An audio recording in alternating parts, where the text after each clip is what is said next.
योगी राज गोरक्षनाथ जी सोचने लगे, जब इतने दुखी हैं प्रजा के लोग, वो धर्मात्मा राजा है, तो क्यों ना ऐसे राजा को मैं जीवित करा दूं। गुरुदेव के पास में आए, बड़े उदास गुरुदेव से कहा, गुरुजी आज भी भोजन मुझे नहीं मिला, आज भी भिक्षा नहीं मिली। क्यों नहीं मिली? गुरुदेव, यहाँ के राजा के, यहाँ का जो राजा है उस राजा का देहांत हो गया है। प्रजा के लोग इतने दुखी हैं कि भोजन नहीं बनाया, तो भोजन कैसे मिले। तब तक देखा कि प्रजा के लोग जो थे राजा के शरीर को शमशान में लेकर के आ रहे हैं, और उधर से निकल रहे हैं जहां गुरु गोरक्षनाथ और योगीराज मच्छिंद्र नाथ बैठे हैं। राजा को समझा रहे हैं। नारद जी कहे, राजन गोरक्षनाथ जी कितने दयावान हैं। जब देखा कि राजा के शरीर को जलाने के लिए ले जा रहे हैं, अब तो गोरक्षनाथ जी ने कहा, गुरुदेव राजा को जीवित कर दो, और यदि राजा जीवित न हुआ तो मैं अग्नि में गिर करके मर जाऊंगा। क्यों? प्रजा है सारी दुखी, दुखी है रेवती रानी। प्रजा है सारी दुखी, दुखी है सब रजधानी। अवश्य इस राजा को सही कर दो। गुरु मच्छिंद्र नाथ जी ने ज्ञान दृष्टि से देखा, ध्यान से देखा, तो समझ लिया कि राजा की आत्मा तो ब्रह्म में लीन हो गई। धर्मात्मा था, राजा परमात्मा में विलीन हो गया। गोरक्षनाथ से कहा कि गोरक्ष, अब ये राजा जीवित नहीं होगा। गोरक्षनाथ जी लकड़ियां इकट्ठी करने लगे, क्योंकि संकल्प लिया था कि मैं अग्नि में गिर के मर जाऊंगा। यदि राजा सही नहीं हुआ, राजा जिंदा नहीं हुआ, तो मर जाऊंगा। अब लकड़ी इकट्ठी करने लगे। अब मच्छिंद्र नाथ जी ने सोचा, गोरक्षनाथ अवश्य मर जाएगा, अपना शरीर जला देगा अग्नि में। क्यों? केवल एक दही बड़ा के बदले में आंख निकाल दी। संकल्प पूरा करेंगे गोरख। इसलिए गुरुदेव ने, योगी राज मच्छिंद्र नाथ जी ने कहा, गोरख और तो कोई उपाय नहीं है, अब 12 वर्ष तक मेरे शरीर को संभाल के रखो। 12 वर्ष के लिए हम इस राजा के शरीर में प्रवेश करेंगे और राजा जीवित हो जाएगा, तुम्हारा संकल्प पूरा हो जाएगा, प्रजा सुखी हो जाएगी। अच्छा, ये बात जानता कोई नहीं है, ये बात जानता कोई नहीं, केवल और केवल गोरक्षनाथ और मच्छिंद्रनाथ जी। बात हो गई। अच्छा, प्रजा के लोग राजा के शरीर को जलाने जा रहे थे, तब तक योगी राज मच्छिंद्रनाथ जी ने अपना शरीर छोड़ा और अपनी आत्मा का प्रवेश राजा के शरीर में कर दिया। राजा राम राम कह करके उठ करके खड़ा हो गया शमशान में। सब लोग खुश हो गए, अरे भगवान भी बड़े दयालु हैं, भगवान देखो सबकी सुनते हैं, हमारी भी सुन ली, मेरा राजा जीवित हो गया, मेरा राजा वापस आ गया।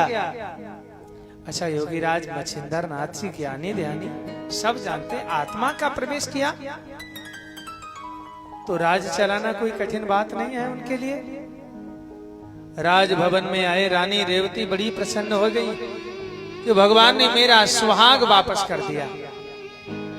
देखिए, जगत के कल्याण के लिए संत क्या नहीं करते, गोरक्षनाथ भगवान ने क्या नहीं किया। योगी राज गोरक्षनाथ जी उस शरीर को शिवालय में संभाल के रखते हैं और गोरक्षनाथ जी राजा के पास आते हैं, मानो गुरु जी के पास आते हैं। थोड़ा बहुत सत्संग होता है, चले जाते हैं।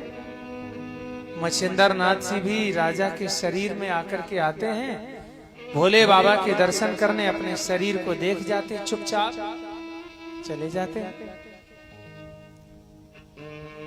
गोरक्षनाथ जी को एक यात्रा करनी थी। गुरुदेव से कहा कि मैं यात्रा करने के लिए जाना चाहते हैं, तो मच्छिंद्र नाथ जी ने अनुमति दे दी। कहा शरीर को संभाल के रख जाना। अच्छा देखो भैया, एक बकरी चुंगाने वाली माता से संपर्क किया गोरक्षनाथ जी ने और उसे पूछा, माई तुम तो पूरे वन में घूमती हो, बकरी चुंगाती हो, हमें कोई ऐसा स्थान बता दो जहां हम कुछ रख दें, वो सुरक्षित बना रहे। लेकिन उस चरवाई ने कहा, मैं तो तभी बताऊंगी, पहले हमें ये बताओ कि रखोगे क्या।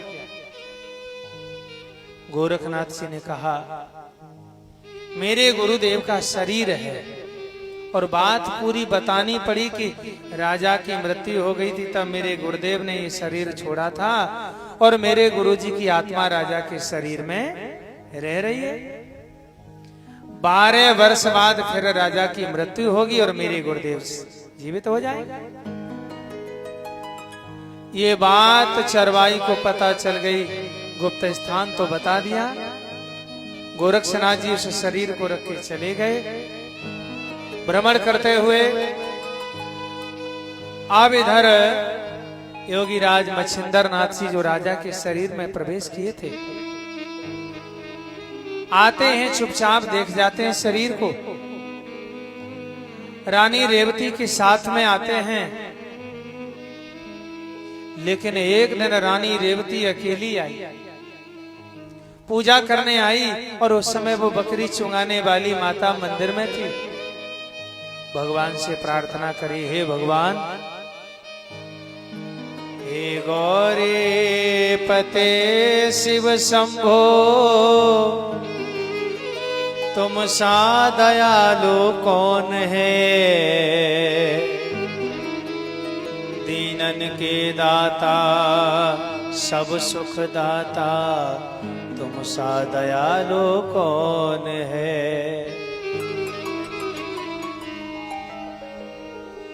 हे त्रिपुरारी अर्ज सुनी, तुमने ये सुहाग बचायो है, अब कृपा करो मेरे नाथ शंभो, विधवा उरड़ापो न आयो है। बस इतनी कृपा करना, मुझ पे विधवापन नहीं आए, मतलब मैं विधवा न हो जाऊं।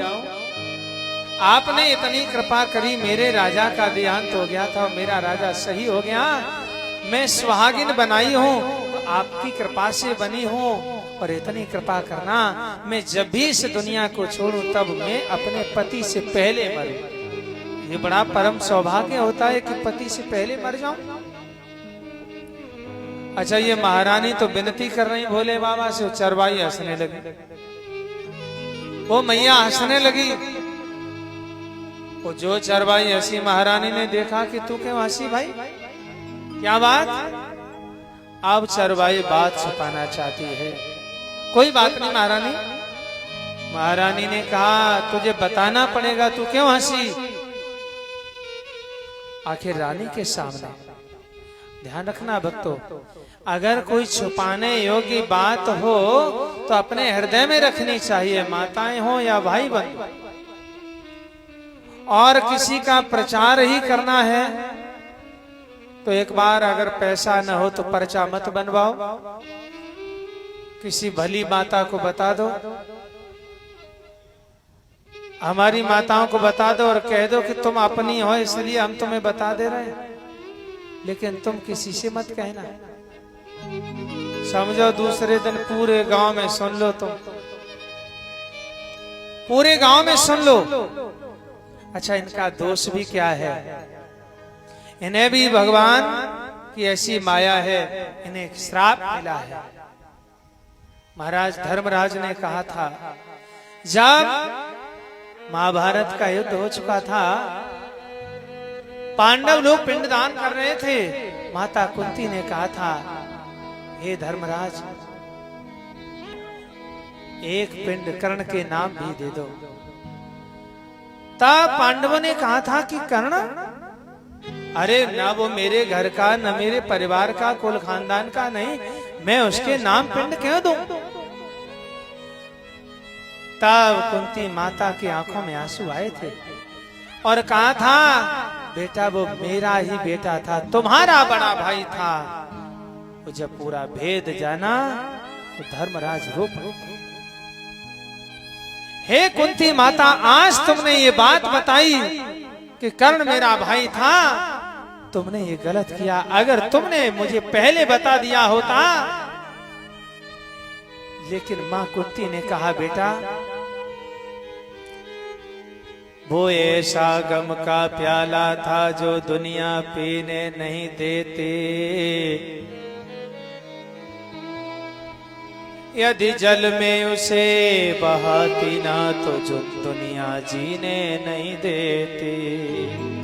मैंने उसे कुआरे पर पैदा किया था और उसे जल में बहा दिया था। लेकिन धर्मराज ने कहा, मां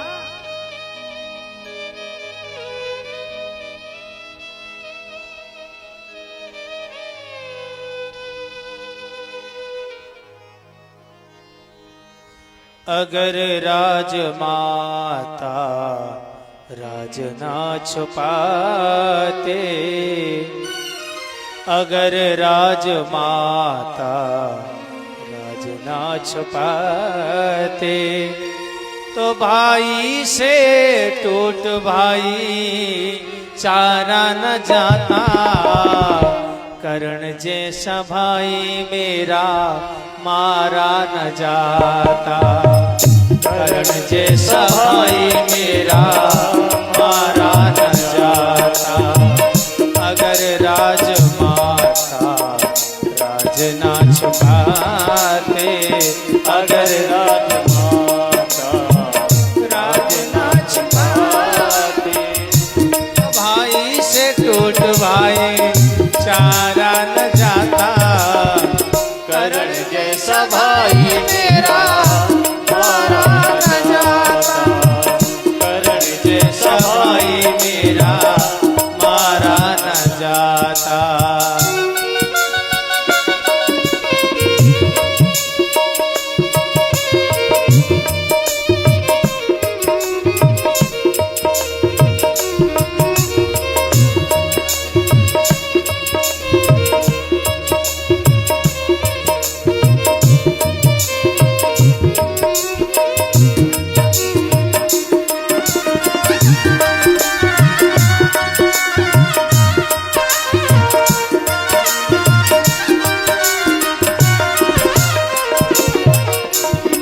श्राप दे दिया था, इसलिए आज चरवाई को बताना पड़ा। और जो चरवाई ने कहा, महारानी जी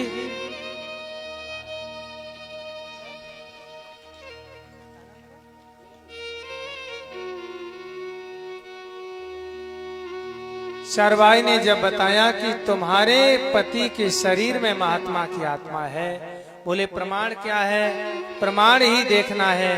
तो चलो महारानी जी। सुरंग में जाकर के वो शरीर दिखा दिया। वो जब वो शरीर दिखाया, अब महारानी को बड़ी चिंता हो गई। सोचने लगी, धर्म बिगारो जसंतने,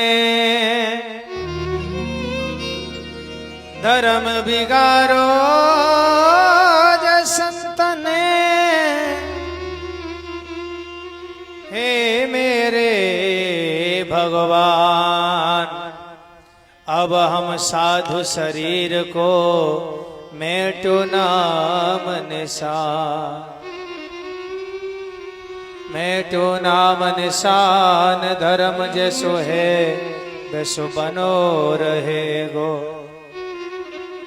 और मेरे साजन के शरीर में साधु तो बनो रहेगो।